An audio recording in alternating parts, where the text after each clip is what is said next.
Good morning. Welcome muli sa ating daily morning devotional. It's January 11, entitled Conqueror Claiming His Victory. Samahan niyo po akong ating pag-aralan ito. Purihin ang Panginoon. Makikita po ito sa Christ Object Lesson.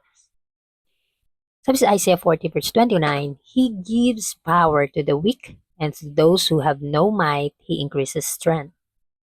Dito makikita natin na ang ating Panginoon, siya ang nagbibigay ng kalakasan sa mahihina at nagbibigay siya ng lakas sa mga wala nito.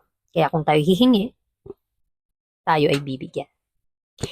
It is Satan's special device to lead human beings into sin and then leave them helpless and trembling, fearing to seek for pardon.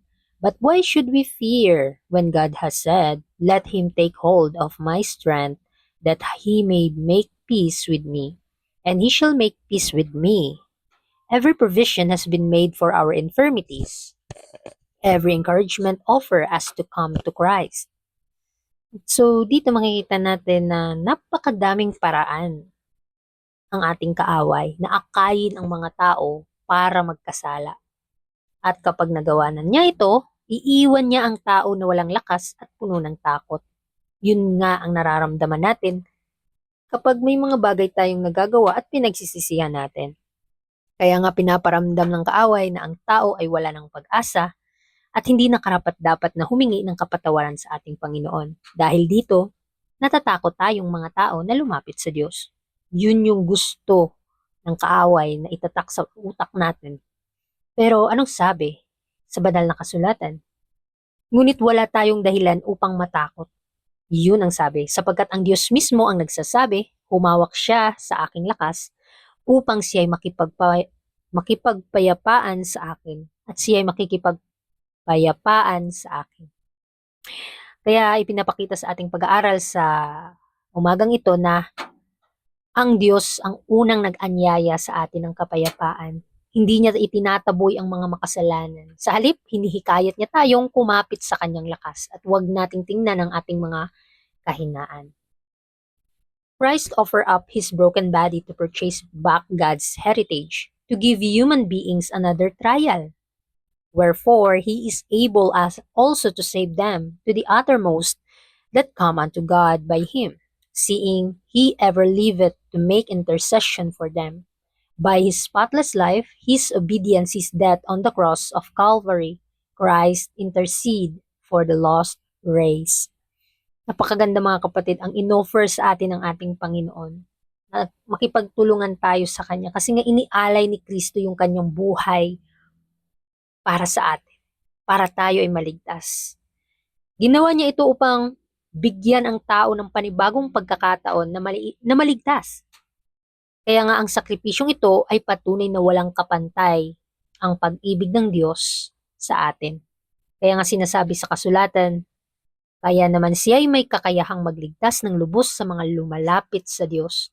Sa pamamagitan ni Kristo, yamang siya ay laging nabubuhay upang mamagitan para sa atin. Napakaganda ng pangako niya mga kapatid. Kung tayo ay nagiging tapat at kung nakikita natin sa sarili natin na napakahina natin, at ang dami nating kasalanan, huwag nating tingnan yung kahinaan na natin. Pagkus tingnan natin ang kalakasan ng Panginoon sa kanyang walang dungis na buhay dahil siya ang ating halimbawa. Kaya nga sa pamamagitan ng kanyang malinis at walang dungis na buhay, ng kanyang ganap na pagsunod sa kalooban ng Ama at ng kanyang kamatayan sa krus ng Kalbaryo, si Kristo mga kapatid ang naging tagapamagitan para sa nawalang sangkatauhan. Ang lahat ng ito ay ginawa upang tayo'y magkaroon ng pag-asa, kapatawaran at ganap na kaligtasan. Napakaganda mga kapatid, ano? Napakatamis ng mga salita ng Panginoon. Na patuloy na nag-i-encourage sa atin na magpatuloy tayong tumingin sa kanyang kalakasan, sa kanyang katwiran. And now, not as a mere petitioner does the captain of our salvation intercede for us, but as a conqueror claiming his victory. His offering is complete. And as our intercessor, he executes his self-appointed work, holding before God the censer containing his own spotless merits and the prayers, confessions, and thanksgiving of his people. The offerings is wholly acceptable and pardon covers all transgression. Kaya nga, sa ating panahon ngayon ay namamagitan po si Kristo sa Ama para kung tayo hingi ng kapatawaran sa pangalan ni Jesus ay makikita ng Ama ang buhay ng kanyang kaisa-isang anak sa atin. Kaya nga hindi na namamagitan si Jesus sa Diyos Ama bilang isang karaniwang nagsusumamo lamang, kundi bilang manlulupig na nagtagumpay. Siya ang kapitan ng ating kaligtasan na ganap na nagwagi laban sa kasalanan at kamatayan. Kaya nga sa pamamagitan ng kanyang sakripisyo sa cross, ang kanyang handog ay ganap at kumpleto. Wala nang dapat idagdag. Dahil dito, bilang ating tagapamagitan, isinasagawa niya ang gawain kanyang itinalaga sa sarili niya. Inihaharap niya ang Diyos o inihaharap niya sa Diyos ang kanyang sariling walang dungis na kabanalan at sakripisyo na inilalarawan bilang insenso sa sisidlan. Kaya nga, kasama ng kanyang ganap na merito ay ang mga panalangin, mga nagpagsisisi at mga pasasalamat ng kanyang bayan dahil ang mga ito ay inihaharap sa Diyos sa pamamagitan ng perpektong katwiran ni Kristo. Kaya nga ang handog ay lubos ng katanggap-tanggap sa Diyos. Ito dahil, mga kapatid, ito yung bunga, ang kapatawaran at sumasaklaw. Kaya nga yung bunga nito, yung kapatawaran, mga kapatid, na sumasaklaw sa lahat na ng kasalanan ng mga nagsisisi at sumasampalataya kay Kristo. Kaya wag po nating hintayin na tayo ay nabago bago pa tayo pumunta at lumapit sa Panginoon. Kapag nakikita natin na tayo mahina, nagkakamali at nagkakasala, patuloy tayong lumapit sa ating Panginoon. Christ has pledged himself to be our substitute and surety, and he neglect no one. He who could not see human beings exposed to eternal ruin without pouring out his soul unto death in their behalf, will look with pity and compassion upon every soul who realize that he cannot save himself. Kaya nga kapag tayo tumitingin sa sarili natin, hindi natin mapapanagumpayan yung mga kahinaan natin. Talagang mahina tayo, mga kapatid. Kaya nga sabi ng Panginoon, di ba, we need to looking unto Christ always. Kasi siya yung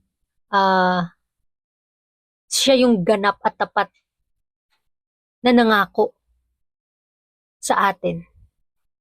Ipinangako niya ang kanyang sarili bilang ating kahalili, substitute, mga kapatid, at tagapagtanggol na tiyak na tayo ililigtas. Ibig sabihin, siya ang pumalit sa atin at siya rin ang tumitiyak na ng ating kaligtasan.